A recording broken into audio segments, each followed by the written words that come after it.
नमस्कार, आप देख रहे हैं CNBC आवाज़। मैं हूं मनीषा गुप्ता और हमारे साथ स्ट्रैटेजीज बनाने में मदद करने के लिए अब जुड़े हैं एंजल वन से Prathamesh Mallya and SMC global से वंदना भारती। आप दोनों का कार्यक्रम में स्वागत है, बहुत शुक्रिया साथ जुड़ने के लिए। प्रथमेश, सबसे पहले यहाँ पर क्रूड ऑयल पे एक सेंस, क्योंकि ऑलमोस्ट 3.5% की तेजी के साथ फिलहाल कारोबार।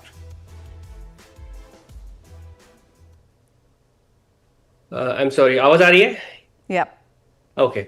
Given the sense last few week से आप देखेंगे क्रूड का जो रेंज है वो नीचे में 5000 और ऊपर में 5500 ये रेंज में दिख रहा है। और आज की जो वोलेटिलिटी है और प्लस पॉजिटिव मोमेंटम है, ये मेरे ख्याल से सस्टेनेबल नहीं है, because fresh set of factors यहाँ से लेके जाने के लिए चाहिए क्रूड के लिए, जो यहाँ पे मिसिंग दिखाई दे रहे हैं। और मेरे ख्याल से यहाँ पे पॉसिबल है कि ये एक रेजिस्टेंस फेस करे और यहाँ पे वापस 5180 5150 ये जोन आपको देखने को मिले। तो मुझे कॉन्फिडेंस नहीं है ये रैली में आज के, तो जस्ट एक ब्लिप है। और यहाँ पे इस रैली में मैं कॉन्फिडेंस नहीं रख रहा हूँ। पॉसिबिलिटी यहाँ से अपसाइड भाव से करेक्शन ही आने की उम्मीद कर रहे हैं। कुछ मुनाफा वसूली की एक्सपेक्टेशन है, लेकिन आज का दिन बहुत बहुत स्ट्रांग है। करीबन 4% का उछाल हमारी स्क्रीन्स पे यहाँ पर। वंदना, आपको भी लगता है कि अब काफ़ी बढ़ चुका है, खरीदना नहीं चाहिए और ये रैली पे यहाँ पे सेल करना चाहिए? मनीषा, मुझे लग रहा है यहाँ पे कि फंडामेंटल्स इसके तो स्ट्रांग नहीं है, लेकिन अभी जियोपॉलिटिक्स तो काफी स्ट्रांग हो गई। और इस बार जो यूक्रेन पे जो रशिया पे जो हमला था वो बहुत स्ट्रांग था। सबसे बड़ी खबर ये है कि इन्होंने जो ये बात करनी शुरू करी है कि चाइना और इंडिया पे हम 500% का अगर हम टैरिफ पर लगा देंगे अगर वो रशियन ऑयल को इंपोर्ट करते हैं, तो इसकी वजह से भी मुझे लग रहा है कि काफी ज्यादा इम्पैक्ट आया है क्रूड ऑयल काउंटर पे। 5500 तक लग रहा है कि मुझे ये रैली ले जानी चाहिए यहाँ पे, 5500 से 5515। इंटरनेशनल मार्केट में मुझे लगा है कि $65 के करीब यहाँ पे काफी सारा ऑप्शन में कंसंट्रेशन है, तो वहां तक ये कमोडिटी जा सकती है ऊपर की तरफ। वहां से एक रेजिस्टेंस को फेस करते हुए फिर नीचे आएगी। तो मुझे लग रहा है कि मैं भी एग्री कर रही हूँ यहाँ पे प्रथमेश से कि फंडामेंटल्स स्ट्रांग नहीं है, लेकिन 5500 5515 तक जा सकती है कमोडिटी। वहां से डाउन साइड देखेगी तो थोड़ा अपसाइड मुझे लग रहा है यहाँ पे अभी भी बाइंग अपॉर्चुनिटी है 100 रुपए के लिए, 100 पॉइंट्स के लिए। फिर यहाँ पे एक सेलिंग अपॉर्चुनिटी जो है वो फिर से निकल के आएगी। तो एज ऑफ नाउ जो ये रैली है, यहाँ पर खरीदारी की राय नहीं है। दोनों ही एक्सपर्ट्स का मानना है कि कुछ मुनाफा वसूली यहाँ से देखने को मिल सकती है। प्रथमेश, साथ ही साथ जो उछाल है वो यहाँ पर हमने गोल्ड में आता हुआ देखा है, इवन चांदी on the positive side. I think tariff situation, Russia Ukraine situation gold silver के लिए एक अच्छा अपॉर्चुनिटी क्रिएट कर रहा है। और अगर न्यूज़ बेस्ड क्लियरली डिफाइंड है इन दोनों ही काउंटर में डायरेक्शन, तो मैं सरप्राइज नहीं रहूँगा। यहाँ पे आपको 96,200 के आसपास एक काउंटर ट्रेड हो रहा है। अपसाइड में 97,000 97,250 ये दिख सकता है नेक्स्ट 2 ट्रेडिंग सेशंस में। और ओवरऑल बेस इस काउंटर के लिए फिलहाल 96,000 के यहाँ पे स्टेबलाइज होते हुए लग रहा है। और चांदी कैसे देखते हैं प्रथमेश? चांदी ऊपर में अराउंड 98,600 पॉसिबल है, 99,000 भी, और नीचे वाला जो बेस है 96,000। फिलहाल ये 96,800 700 के बीच में है। तो यहीं पे खरीदारी की अपॉर्चुनिटीज बन रही है। और इसका जो स्टॉप लॉस है वो अराउंड बेस बन रहा है 95,800 के लिए। ऊपर में एक बार के लिए मेरे ख्याल से 98,600 पॉसिबल दिख रहा है। वंदना, अगर आपको सोना और चांदी में से कुछ खरीदना हो तो कहाँ डालेंगी अपनी बेट्स? मनीषा, मुझे लग रहा है कि चांदी अभी भी स्टक है एक रेंज में। जब तक 33.83 से ऊपर क्लोजिंग नहीं देखती है, टेक्निकली मुझे नहीं लग रहा है कि बहुत ज्यादा अपसाइड है। लेकिन एक बार इस लेवल को तोड़ा तो $35 जो है वो बहुत क्विकली देखने को मिलेगा। कमोडिटी, दोनों ही कमोडिटी में यहाँ पे बाइंग अपॉर्चुनिटी है, लेकिन गोल्ड ने बेशक यहाँ पे एक स्ट्रॉन्ग बेस बनाया है अपर टेरिटरी में, तो गोल्ड में बाइंग की सलाह रहेगी। 96,250 के करीब यहाँ पे बाइंग रिकमेंडेशन है। जो टारगेट है 96,800 का रहेगा, स्टॉप लॉस है 96,000 का। लेकिन सिल्वर में भी मुझे लग रहा है कि ग्रेजुअली अब एक बाइंग आ रही है और एक कंसोलिडेशन बनाते हुए स्ट्रॉन्ग अपसाइड तो नहीं लेगा, लेकिन मार्जिनली थोड़ा थोड़ा स्मॉल अपसाइड ले सकता है। तो 97,850 ये एक रेंज रहेगा जो कि अभी आ भी रहा है, वहां पे बाइंग करनी चाहिए। 98,100 का टारगेट रहेगा, स्मॉल 98,350 का टारगेट रहेगा, स्टॉप लॉस लगाना होगा 97,650 के करीब का। मुझे लग रहा है कि ये थोड़ा सा जो अपसाइड है इवनिंग ट्रेडिंग सेशन में हम आता हुआ देख सकते हैं, क्योंकि आज डेटा पॉजिटिव है और मैन्युफैक्चरिंग डेटा पॉजिटिव है, तो मुझे लग रहा है कि चांदी को थोड़ी बढ़त मिल सकती है। एक नज़र यहाँ बेस मेटल्स में डालेंगे क्योंकि यहाँ पर एक काफ़ी डिफरेंट व्यू बनता हुआ नज़र आया है। यूएस प्रेसिडेंट ने यहाँ पर जब टैरिफ बढ़ाने की बात की है एल्यूमिनियम और स्टील पे, तो इन दोनों ही कमोडिटीज़ में गिरावट देखने को मिली है, लेकिन कॉपर में हमने एक बढ़त ज़रूर बनते हुए देखी है। प्रथमेश, पहले तो ये टैरिफ्स के क्या मायने हैं एल्यूमिनियम और स्टील पर, यहाँ पर फिर क्या डिस्पैरिटी बनते हुए नजर आएगी? क्योंकि काफ़ी हद तक हमने लास्ट टाइम भी वही होता हुआ देखा था कि यूएस में प्राइसेस बढ़ जाते थे और रेस्ट ऑफ द कंट्री में, रेस्ट ऑफ द वर्ल्ड में रादर प्राइसेस गिरते हुए दिखे थे। आई थिंक क्लियरली यहाँ से डिफाइन होता है मनीषा कि यूएस जहाँ पे है इस कमोडिटीज का प्राइस मेकर है, और वहाँ पे जो भी सिचुएशंस बनती है अकॉर्डिंगली वो प्राइस पे रिएक्शन देखने को मिलता है। बट गिवन द सिनेरियो, मेरे ख्याल से जिस तरह से टैरिफ सिचुएशन प्ले आउट हुआ है, कहीं ना कहीं नेगोशिएटिंग टेबल पे वापस आएगा ये counter. Now it is specific commodities aluminium और दूसरे बेस मेटल्स, बट फिलहाल मेरे ख्याल से कॉन्फिडेंस यहाँ पे कॉपर में दिख रहा है। अपसाइड मेरे ख्याल से इस काउंटर में 875 पॉसिबल है। फिलहाल 865 866 के आसपास एक काउंटर अगर ट्रेड होता है तो यहाँ पे बाय करना चाहिए, और 863 के स्टॉप लॉस से इसको ऊपर में 875 के टारगेट्स के लिए होल्ड करना चाहिए। साथ ही प्रथमेश, डॉलर इंडेक्स को अब यहाँ से आप कैसे देखते हैं? क्योंकि यहाँ पर भी हमने देखा है एक चॉपीनेस बनती हुई नजर आई है। मेजर इकोनॉमीज में हमने गवर्नमेंट ट्रेजरीज के यील्ड्स भी यहाँ पर बढ़ते हुए देखे हैं, जिसका इम्पैक्ट यहाँ पर करेंसी पे क्लियर है। I think given the entire situation, जब से ट्रम्प प्रेसिडेंट नॉमिनेट हुए हैं, I think is not in favour of stronger dollar, और वीक डॉलर उनके जो डायरेक्शन में दिख रहा है, और अकॉर्डिंगली आपको डॉलर इंडेक्स में भी वही रुख दिखाई दे रहा है। तो although it is a positive sign for commodities, weak dollar index और strength in commodities play out करता है। बट गिवन द सिचुएशन, मेरे ख्याल से टैरिफ सिचुएशंस कैसे वहाँ यहाँ से पेयर आउट होता है, उसके अलावा बाकी सारे जो जियोपॉलिटिकल टेंशन है वो कैसे पेयर आउट होते हैं, इसका इम्पैक्ट देखना होगा। बट फिलहाल के लिए मेरे ख्याल से मेजर बेस यहाँ पे डॉलर इंडेक्स में 96.5 के आसपास दिख रहा है। यानी कुछ और गिरावट देखने को मिल सकती है, और यही एक सेंस भी है, और बाजार को लगता है कि आगे जाकर टैंजिबल कमोडिटीज़ में कुछ सपोर्ट हम बनता हुआ देख सकते हैं, स्पेशली प्रेशियस मेटल्स और बेस मेटल्स में। यहाँ पर प्रथमेश, बहुत शुक्रिया साथ जुड़ने के लिए, तमाम नॉन एग्री कमोडिटीज़ पर अपनी राय भी देने के लिए। रुख यहाँ से अब एग्री का करेंगे, और हमारे साथ स्काईमेट के मिस्टर जीपी शर्मा जुड़ चुके हैं टू गिव अ सेंस कि यहाँ से अब मानसून की कैसी चाल है। मिस्टर शर्मा, बहुत शुक्रिया साथ जुड़ने के लिए। और काफ़ी वेरिंग है यहाँ पर जिस तरह का मौसम बनता हुआ नज़र आया है। 24 को ऑनसेट हुआ, 28 तक अच्छी खासी प्रोग्रेस भी थी, और उसके बाद यहाँ इस एरिया में अगर हम सदर्न या वेस्टर्न की बात करें तो बहुत ज़्यादा बारिश नहीं है, लेकिन नॉर्थ ईस्ट में, नॉर्थ में अभी भी अच्छी खासी रेंज। यहाँ से आगे अब क्या सेंस है? धन्यवाद मनीषा।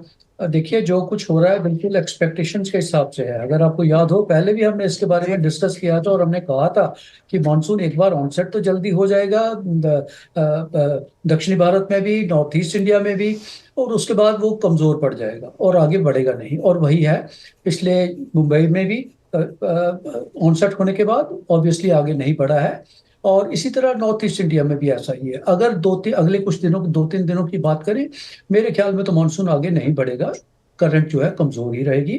उसका कारण ये है कि कोई भी जो सिस्टम बने थे दोनों साइड, एक पश्चिमी तट पर कोंकण रीजन पे, और दूसरा नॉर्थ ईस्ट इंडिया बंगाल की खाड़ी में जो बांग्लादेश होते हुए, जिसके कारण नॉर्थ ईस्ट में इंडिया में बारिश हुई बहुत ज्यादा, अभी भी हो रही है, उसमें सुधार हो जाएगा। लेकिन इन दोनों सिस्टम के चलते मानसून जल्दी जरूर आया, लेकिन उसके बाद से अभी पिछले कुछ दिनों से कमजोर है पूरे पश्चिमी तट पर। मुंबई में अगर होगा भी तो हल्की छिटपुट रूप से वर्षा होगी, अदरवाइज नहीं, वर्षा नहीं होगी।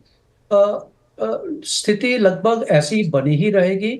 मैं कहूंगा कि अगला कम से कम एक सप्ताह और, क्योंकि सिस्टम जो बन रहा है, बनेगा बंगाल की खाड़ी में, वो 10 तारीख से पहले नहीं बनेगा, और जब वो बनेगा उसके साथ ही रिवाइवल होगा मानसून का।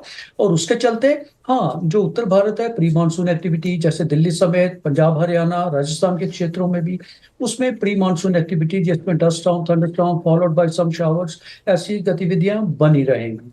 लेकिन देश के जो मध्यवर्ती भाग हैं, दक्षिणी भाग हैं, उनमें बहुत हल्की वर्षा होने संभावित है। नॉर्थ ईस्ट इंडिया में भी जो स्थिति चल रही है, जो जिसके कारण फ्लड लाइक सिचुएशन है काफी जगह पे है, उसमें भी धीरे धीरे उसमें सुधार आने की संभावना जरूर बनी हुई है। जी मिस्टर शर्मा, आपने कहा कि अब जो अगला सिस्टम रिवाइवल है वो 10 जून से पहले बे ऑफ बंगाल में देखने को नहीं मिलेगा। एक बार ये होता है, और 10 जून यानी कि पूरा एक हफ्ता, जैसे कि आपने कहा, तो क्या ये रिवाइवल स्ट्रॉन्ग है, बेहतर है? इसके बाद कैसे देखते हैं यहाँ पे सर? देखिए मानसून सिस्टम जो बनेगा, जो मानसून के जून के सिस्टम बनते हैं वो बंगाल की खाड़ी में करीब करीब हेड बे के ऊपर बनते हैं, बहुत जल्दी अंदर आ जाते हैं, तट के क्रॉस करके अंदर आ जाते हैं, ज्यादा देर तक बंगाल की खाड़ी में नहीं रहते हैं। उनका पूरे का पूरा स्पैन हर एक सिस्टम का हम 4-5 दिन लेके ही चलते हैं। पर ये जरूर होगा, जैसे ही वो सिस्टम बनेगा लगभग 24-36 घंटे तक तो जरूर समुद्र में ही रहेगा। उसके बाद वो उड़ीसा तट के आसपास फिर अंदर आने के साथ साथ वही मानसून करंट को और आगे ले जाएगा। और वैसे जैसे मैंने पहले भी कई बार कहा है, सामान्य तिथि ही 15 जून है।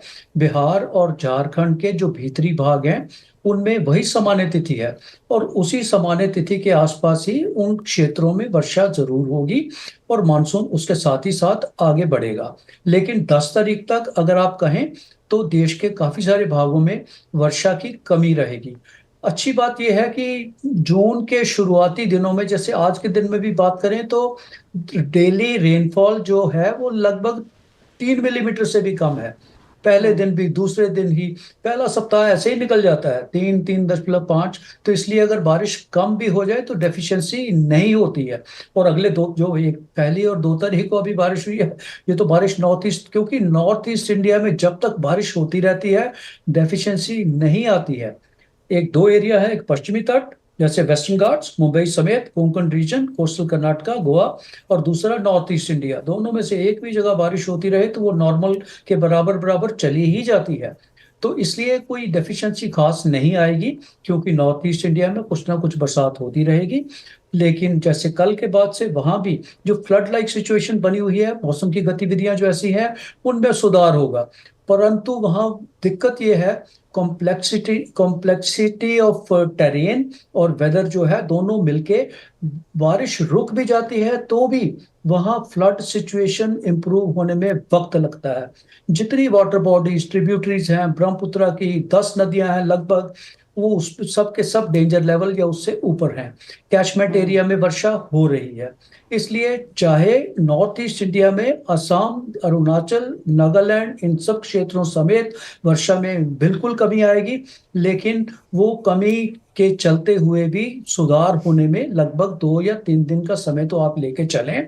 वो इसी कारण, जैसे मैंने कहा, कि वहां नदियों में उफान की स्थिति बनी हुई है उसके कारण। और नॉर्थ ईस्ट इंडिया में पैटर्न एक ऐसा रहता है, मेरा खुद का एक्सपीरियंस है, मैं वहां बहुत साल रहा हूं, तो कि वहां आजकल भी अगर आप एक्टिविटी देखेंगे 10 बजे के बाद बारिश नहीं होगी। काफी स्थानों पर शाम के 5 बजे तक बारिश नहीं होगी।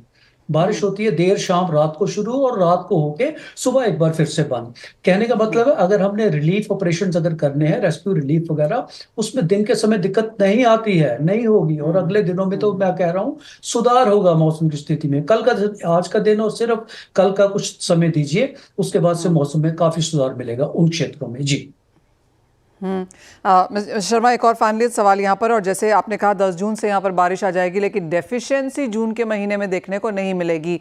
आईएमडी का मानना है कि 108% एलपीए हम जून के महीने में ही सिर्फ होता हुआ देखेंगे। तो क्या ये नॉर्थ ईस्ट को गिनकर है, या फिर आपको लगता है सेकेंड हाफ ऑफ जून में खासी अच्छी बारिश हो जाएगी? देखिए, जहां तक जब ये मानसून के सिस्टम जो बनते हैं बंगाल की खाड़ी में, सब उसकी मूवमेंट पे डिपेंड करता है, क्या ट्रैक होता है।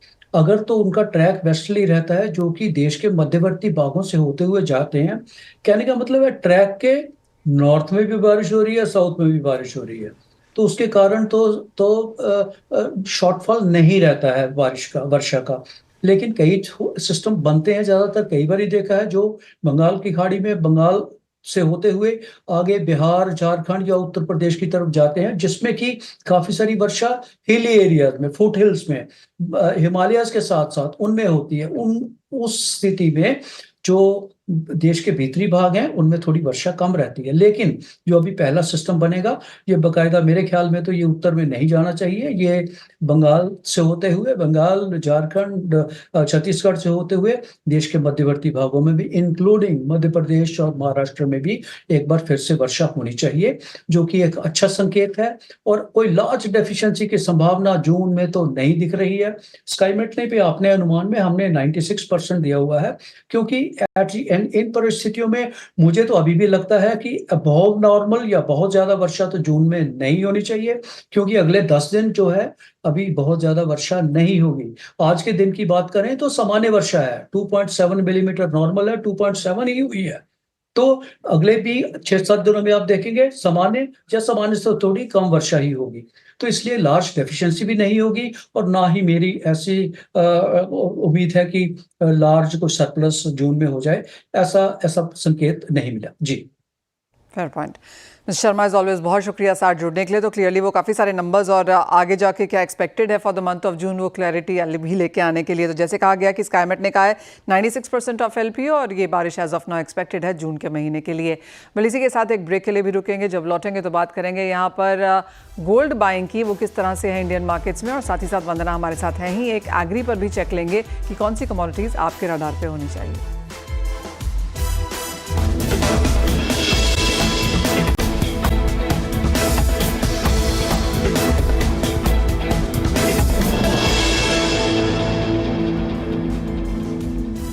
मॉनसून की जहाँ तक बात है, जैसे हमने स्काईमेट से बात की, उन्होंने बताया कि एक हफ्ता और यहाँ पर मॉनसून ब्रेक के तौर पर रहेगा, और 10 जून के बाद ही यहाँ पर बे ऑफ बंगाल में सिस्टम रिवाइवल होगा, और उसके बाद भी 2-3 दिन लग जाएंगे यहाँ पर वापस मॉनसून लौटने में। वंदना, कैसे देखती हैं आप, क्योंकि एज ऑफ नाउ हम ये भी जानते हैं कि आईएमडी की तरफ से ये एक एडवाइजरी है किसानों को डीलेड सोइंग करने की। दोनों को मिला के क्या स्थिति बन सकती है यहाँ पर एग्रीकल्चर में? मनीषा, देखा जाए तो यहाँ पे मुझे लग रहा है कि प्रेशर है, प्राइसेस में भी प्रेशर है, और देखा जाए तो पल्सेस में इसका इम्पैक्ट आता हुआ दिख सकता है। पल्सेस में 40-60% तो अपना रबी होता है, 40% यहाँ पे खरीफ है, उस पर एक इम्पैक्ट आ सकता है। और धान पे मुझे लग रहा है कि इस बार जो बिजाई होगी वो यहाँ पे लेट हो सकती है, सोइंग ही लेट हो सकती है। तो मुझे सबसे ज्यादा इम्पैक्ट यहाँ पे पैडी पे आता हुआ दिख रहा है। तो लेट्स सी कि यहाँ पे टाइमिंग इनकी क्या होती है, क्योंकि हम देखते हैं कि कभी भी टाइमिंग और प्लेस ये काफी इंपॉर्टेंट होता है मानसून के लिए, कि वो किस तरीके से आ रहा है।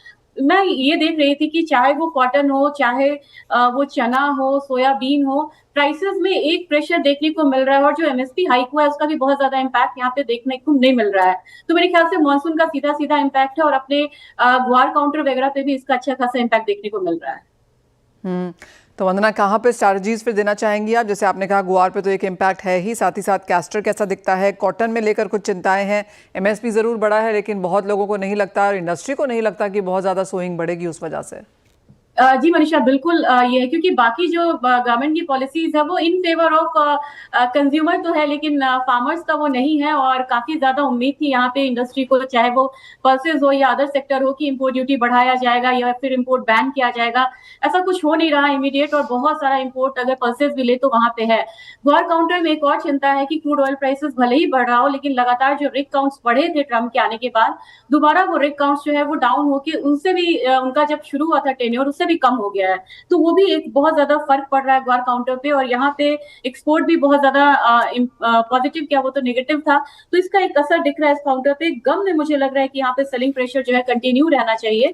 तो 95,560 के करीब यहाँ पे सेलिंग एडवाइस रहेगी, 9500 का यहाँ पे टारगेट होगा, स्टॉप लॉस लगाना होगा 9590 का। कपास का जो एमएसपी बढ़ा उससे थोड़ा बहुत कॉटन ऑयल सीड केक ने यहाँ पे एक रिएक्शन दिया है, मुझे लग रहा है कि इसमें हल्की सी जो बढ़त है वो देखने को मिल सकती है। तो कॉटन ऑयल सीड में यहाँ पे एक बाइंग की सलाह रहेगी, लेकिन ये टेम्पररी बाइंग है, इसका अपना भी पॉजिटिव फंडामेंटल्स है। 3025 के करीब बाइंग रिकमेंडेशन रहेगी, 3100 का टारगेट होगा, स्टॉप लॉस लगाना होगा 2990 का। साथ में कैस्टर, मुझे लग रहा है कि कैस्टर पे प्रोडक्शन तो कम है इस बार, लेकिन एक प्रेशर देखने को मिल रहा है, जब तक चाइनीज डिमांड नहीं आएगा तब तक बहुत ज्यादा मतलब फर्क नहीं आएगा। तो यहाँ पे 6375 के करीब यहाँ पे सेलिंग रिकमेंडेशन है, 6325 का टारगेट रहेगा, जो स्टॉप लॉस लगाना होगा वो 6400 का होगा। ओके, तो ये काफ़ी सारी स्ट्रैटेजीज हैं एग्री एज अ स्पेस में जो यहाँ पे की जा सकती हैं नियर टर्म के लिए। ऑफ कोर्स मॉनसून एक बार आते हैं, किस तरह की बुआई होती है, वो सारे फैक्टर्स यहाँ पर कुछ चेंजेस लेके आ सकते हैं, लेकिन एज ऑफ नाउ मार्केट्स हल्के से गिरावट के साथ कारोबार करते हुए। वंदना, आपका भी बहुत शुक्रिया साथ जुड़ने के लिए, तमाम एग्रीकल्चर कमोडिटीज़ पे अपनी राय देने के लिए। हमारे साथ अब कार्यक्रम में यहाँ पर जुड़े हैं महेंद्र लूनिया जी, उनसे जानते हैं कि यहाँ पर आगे जाकर किस तरह के मूव्स देखने को मिले हैं in sense of buying. Mahendra ji नमस्कार। गोल्ड प्राइसेस में काफ़ी उठापटक है, और अगर हम मार्केट्स देखें और जिस तरह के रिटेल नंबर्स आए हैं, चाहे वो चाइना है, मोस्ट ऑफ एशिया है, या फिर इंडियन मार्केट्स भी हैं, वॉल्यूम्स हल्की सी सफ़र करती हुई ज़रूर नजर आई हैं। आपकी क्या सेंस है? गोल्ड के रेट 1 लाख के करीब होने के कारण थोड़ा सा कंज्यूमर्स का प्रोस्पेक्टिव थोड़ा सा कम हुआ है खरीदने का। वेट कर रहे हैं कि कहीं ना कहीं थोड़ा सा नीचे आ जाए। लेकिन अगर आप देख रहे हो कि लगातार कुछ ना कुछ चीजें गोल्ड के प्राइजेस को फिर से नीचे आने के बाद एक हाइक दे देती है। जैसे आज की जो खबर आई है कि यूक्रेन का अटैक जो रशिया के ऊपर हुआ है, और वो बहुत बड़े पैमाने पे हुआ है, जिसके कारण क्या हो रहा है कि अभी फिर से एक बार अगर आपने देखा रहेगा $60 का मूव आ गया फिर से एक बार। और 2000 तकरीबन 2000 रुपये से गोल्ड के रेट बढ़ गए हैं। तो लोगों का प्रोस्पेक्टिव ऐसा है कि थोड़े से नीचे आएंगे तब हम थोड़ा सा खरीदारी करेंगे। और अभी कोई गहने के लिए बाहर नहीं जा रहा है। अगर आप देखो तो इन्वेस्टमेंट के हिसाब से लोग देख रहे हैं गोल्ड के प्राइजेस को। साथ में बाइंग तो क्या है, आप क्या सेंस करेंगे, क्या नंबर परसेंटेज टर्म्स में गिरावट यहाँ पर बनती हुई नजर आई है? फिर परसेंटेज टर्म्स में मैं अगर करूँ कि 15-20% का एक बाइंग में इशू आ रहा है, यानी कि कम है। लेकिन एक 92,000 के करीब अगर गोल्ड का रेट आता है तो मुझे लगता है कि ये नंबर्स भी बहुत कम हो जाएंगे, और खरीदारी और भी बढ़ेगी। महेंद्र जी, आप काफ़ी सारा काम यहाँ पर गोल्ड में एज अ फाइनेंशियल एसेट करते हैं। डिजिटल गोल्ड में हमने काफ़ी बढ़त यहाँ पर आते हुए देखी है। बेस अभी भी कमज़ोर है, जैसे जैसे अवेयरनेस आ रही है लोग यहाँ पर इसकी बाइंग कर रहे हैं। लेकिन क्या डिजिटल गोल्ड में भी हमने वो सफ़र होता हुआ देखा है वॉल्यूम के तौर पर? नहीं मनीषा जी, मैं आपको बताने में मुझे खुशी होगी कि वो चीज़ यहाँ पे नहीं है। यहाँ पर उल्टा ऐसा हो रहा है कि लोग बढ़ चढ़ के डिजिटल गोल्ड की मांग कर रहे हैं या तो फिर देख रहे हैं। अगर आपने ये देखा भी होगा, गोल्ड ईटीएफ के लिए भी काउंट बढ़ा हुआ है। उसके बाद गोल्ड बीज में भी ट्रांजैक्शन बढ़े हुए हैं। हमारे पास डिजिटल गोल्ड में काफी सारी इंक्वायरीज जगह जगह पर से आ रही है, क्योंकि ये नया मार्केट होने के कारण, लोगों को पता न होने के कारण, लोग आजकल जो जहां पर से भी उनको डिटेल्स मिलते हैं तो फिर वो आके पूछते हैं। तो नंबर ऑन नंबर की मैं बात करूंगा तो यस, हमारे पास बहुत अच्छा काउंट आ रहा है इंक्वायरी बेस में। और इन्वेस्टमेंट बेस में वो थोड़ा सा कन्वर्ट होने के लिए रुक रहा है, क्योंकि प्राइजिंग के कारण। अगर एक टिकट साइज यहाँ पर देखें और यहाँ पर भी अगर परसेंटेज की बात करें तो नंबर्स के तौर पर इसे कैसे बताएंगे आप? मैडम, नंबर के बारे में मैं ये बताऊंगा कि बुकिंग्स काफी सारे बढ़ रहे हैं। ईयर ऑन ईयर की बात करता हूँ तो मैं पिछली बार भी बताया था आपको कि हम लोग बहुत अच्छा काम कर रहे हैं। मे बी 5% की मंथली भी हम यहाँ पर ग्रोथ देखते हैं, क्योंकि हमारा कस्टमर बेस, देखिए डिजिटल गोल्ड चीज है ना, नए सिरे से आ रही है लोगों के सामने। ये बहुत पुरानी चीज नहीं है। जो फिजिकल गोल्ड का कस्टमर है उतना कस्टमर डिजिटल में नहीं है। लेकिन जो लोगों को पता हो रहा है, जिन लोगों को ये समझ में आ रहा है कि डिजिटल गोल्ड मोर प्रोडक्टिव है, मोर फायदेमंद है, तो वो उसकी जानकारी लेने के बाद हमारे पास आ रहा है। तो उसके कारण हमें गोल्ड में बुकिंग के लिए या खरीदारी, डिजिटली खरीदारी के लिए कस्टमर कंटिन्यूअसली बढ़ते हुए दिख रहे हैं हमें। हफ्ता भर हफ्ता, महीना भर महीना हम ये दिख रहे हैं कि मे बी 20-25% के हमारे कस्टमर कंटिन्यूअसली बढ़ रहे हैं। ईयर ऑन ईयर पे मैं बात करूंगा 150-200% का वॉल्यूम हमें बढ़ते हुए दिख रहा है अभी। यहाँ पर अगर हम टिकट साइज की बात करें तो वो क्या नजर आता है डिजिटल गोल्ड में? डिजिटल गोल्ड में अलग अलग पैरामीटर्स है, क्योंकि विघ्नहर्ता गोल्ड कम से कम 10 ग्राम से काम करता है, इसलिए हमारा टिकट साइज 1 लाख से शुरू होता है। लेकिन बाकी अगर आप प्लेटफॉर्म देखो तो वहां पर आपको 50 रुपए से भी गोल्ड ले सकते हो। अगर आप इसे कंपेयर करने जाओगे तो थोड़ा सा मुश्किल होगा। लेकिन मैं इतना बताऊंगा कि इन विघ्नहर्ता गोल्ड हमारा कस्टमर बेस कम से कम 5 लाख से शुरू हो रहा है, 5-10 लाख तक जा रहा है, और उसके आगे भी हो रहा है। हाँ, लेकिन अगर हम बाकी यानी कि सभी प्लेटफॉर्म की अगर बात करेंगे तो ऐसा हो रहा है कि लोगों का नजरिया थोड़ा सा बढ़ रहा है। ईटीएफ में, गोल्ड बीज में खरीदारी बढ़ने के कारण वो नंबर आपको मे भी ऐसा दिखेगा कि 5-10 हजार तो इन्वेस्टमेंट हर बंदा अभी इसमें करने लगा है, या उसकी सोच रहा है, या काम हो रहा है। आप कहेंगे ज्वेलरी ज्यादा इस वक्त यहाँ पर इन्वेस्टमेंट में सोना ज्यादा खरीदा जा रहा है? हाँ जी मैम, मैं ये बोलूंगा कि गोल्ड ज्वेलरी की जगह है लोग डिजिटल में काफी यानी कि बढ़ चढ़ के पार्टिसिपेशन कर रहे हैं, क्योंकि अभी उनको ये पता चल चुका है कि लाख रुपए की ज्वेलरी पहन के कोई बाहर तो जाएगा नहीं, और वहां पे इश्यू भी काफी क्रिएट हो गए। इसलिए देखो ज्वेलरी में भी लाइट वेट ज्वेलरी बहुत अच्छी तरीके से जा रही है, अगर आपने देखा रहेगा। और इन्वेस्टमेंट पॉइंट ऑफ व्यू से लोग डिजिटल गोल्ड में इन्वेस्टमेंट कर रहे हैं। हाँ, यहाँ पर भी वेडनी या बिस्किट, महाराष्ट्र में खास कर पे वेडनी चलती है, और बिस्किट्स 999995 के, वो भी काफी सारे लोग खरीद रहे हैं। तो अच्छी खासी बाइंग यहाँ पर बनती हुई नजर आई है और वॉल्यूम्स में ऑफ कोर्स गिरावट देखने को मिली है, लेकिन जहाँ तक डिजिटल गोल्ड के नंबर्स हैं वो 20 से 25% ऊपर ही बनते हुए नजर आए हैं। और जैसे मंदिर जी हमें कह रहे हैं कि ईयर ऑन ईयर तो ये नंबर इवन यहाँ पर और भी ज़्यादा बेटर है।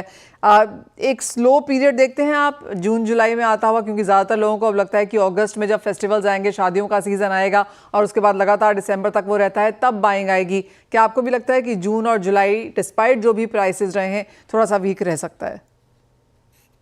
शादियों के हंगाम चालू हो जाएगा ऐसा बोलने के लिए चाहिए, क्योंकि काफी सारे लोग अभी वही सोच रहे हैं, या तो फिर वैसे काम भी हो रहा है। तो हो सकता है कि यहाँ पे खरीदारी लौटनी चाहिए, लौटेगी। क्योंकि क्या है ना कि देखो प्राइस है ना, अभी 1 लाख लोगों का भी माइंडसेट बनना शुरू हो गया है। 90,000 का हुआ था, 95 का हुआ था, अभी लोगों का माइंडसेट बन रहा है 1 लाख रुपए का हो गया। भाई गोल्ड हमें तो लेना ही है, शादियां वगैरह है, तो रुक रहे थे। मुझे ऐसा लग रहा है कि इस महीने के अंत तक यस इसमें खरीदारी बढ़ेगी, क्योंकि प्राइस कहीं ना कहीं एक सेटल हो जाएगा, और वहां पर से फिर लोगों की खरीदारी बढ़ना शुरू होगा। त्योहार आ रहे हैं, शादियों का सीजन आ रहा है, तो ये मांग तो बढ़ने ही वाली है। लेकिन मुझे लगता है कि यहाँ पे बड़े यानी कि खास गहनों के लिए नहीं, लाइट वेट ज्वेलरी में बढ़ेगी। जी, वेल एब्सोल्युटली काफ़ी सारे चेंजेस हम यहाँ पर मार्केट में आता हुआ देख रहे हैं। लेकिन एक बात सही है यहाँ पर कि इन्वेस्टमेंट डिमांड में कुछ हमने बेहतर नंबर्स क्रिएट होते हुए देखे हैं, यानी कि सोने के हिसाब से जो रिटर्न्स हैं मार्केट्स में, और जैसा पिछले एक साल में हमने होता हुआ देखा है, वहाँ पर लोगों का ध्यान एब्सोल्युटली गया है। महेंद्र लुनिया जी, इज़ ऑलवेज बहुत शुक्रिया साथ जुड़ने के लिए और सोने के बारे में ये तमाम डिस्कशंस भी हमारे दर्शकों के समक्ष रखने के लिए। मिल जाते जाते आपको बता दें कि सोना इस साल में सबसे शानदार परफॉर्मेंस देता हुआ नजर आया है। विद इन एसेट क्लासेस 28% की तेजी आज की डेट में भी सोने ने 2025 में सिर्फ आपको यहां पर दी है।